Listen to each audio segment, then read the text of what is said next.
मरचू जंगल से लकड़ियां काटकर बाजार में बेचने गया, लेकिन उसे लकड़ियों के अच्छे दाम नहीं मिले। इस पर मरचू ने कहा, अरे भैया, इतने कम पैसे? इन पैसों में तो 2 वक्त का खाना भी नहीं मिलेगा। आप मुझे बहुत ही कम पैसे देते हैं। मैं इतनी मेहनत से लकड़ियां काट कर आता हूँ, लेकिन उनके पैसे मुझे बहुत कम मिलते हैं। भैया, तुम्हारी लकड़ियां होती ही इतनी कमजोर हैं कि मैं इससे ज्यादा पैसे नहीं दे सकता। तुम्हारी लकड़ियों के बस इतने ही पैसे बनते हैं। अरे भैया, कुछ ज्यादा कर दो ना। वो क्या है ना कि इन पैसों का तो कुछ भी नहीं आता। मैं अपनी जिंदगी कैसे गुजारूंगा? भैया, तुम जाकर अच्छी लकड़ियां लाओ, तभी इन लकड़ियों का अच्छा दाम मिल पाएगा, वरना इन लकड़ियों का तो यही दाम है। ये सुनकर मरचू बहुत ज्यादा परेशान हो गया और पैसे लेकर किराने की दुकान से सामान खरीदकर घर आ गया। घर पहुंचते ही मरचू की पत्नी सीता ने कहा, अरे जी, सामान ले आए आप? हाँ जी, सामान ले आया हूँ। सीता के चेहरे पर खुशी छा जाती है, लेकिन जब उसने सामान देखा, जी, इसमें तो बहुत थोड़ा सामान है। हाँ सीता, मुझे पता है कि यह सामान बहुत थोड़ा है, लेकिन मैं क्या करूँ? मेरे पास जितने पैसे थे, मैं उतने का ही सामान लेकर आ गया हूँ। इस तरह हमारा गुजारा कैसे हो पाएगा जी? आपको तो पता ही है कि हम कितनी मुश्किलों से गुजारा करते हैं। हाँ, मुझे पता है, लेकिन मैं कर भी क्या सकता हूँ?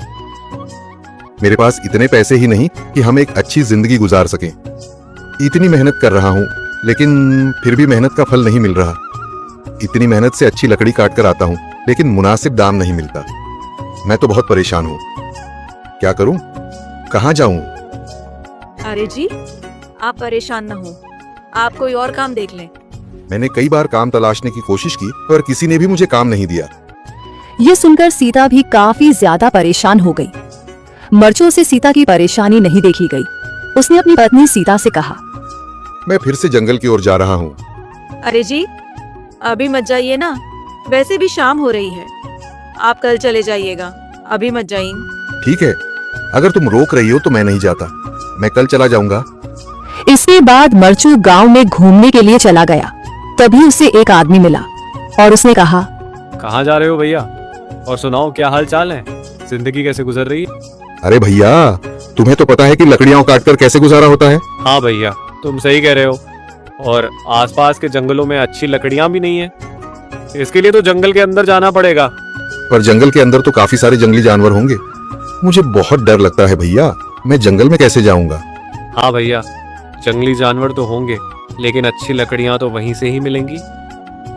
ये सुनकर मरचू बहुत ज्यादा परेशान हो गया, लेकिन वह आदमी बिल्कुल ठीक कह रहा था। जंगल के किनारे की सारी लकड़ियां कट चुकी थीं।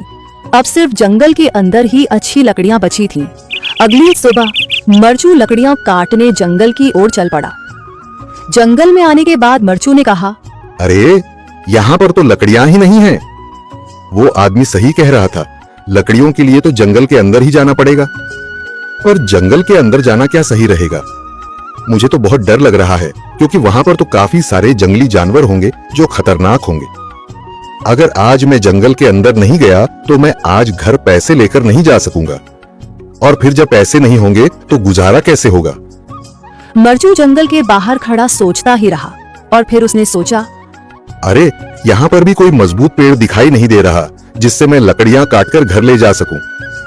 लगता है और अंदर जाना पड़ेगा। यही सोचकर मरचू जंगल के अंदर चला गया। अंदर जाने के बाद उसने इधर उधर पेड़ देखे, पर उसे कोई भी अच्छा पेड़ दिखाई नहीं दिया। यह सोचकर मरचू जंगल के और अंदर चला आया।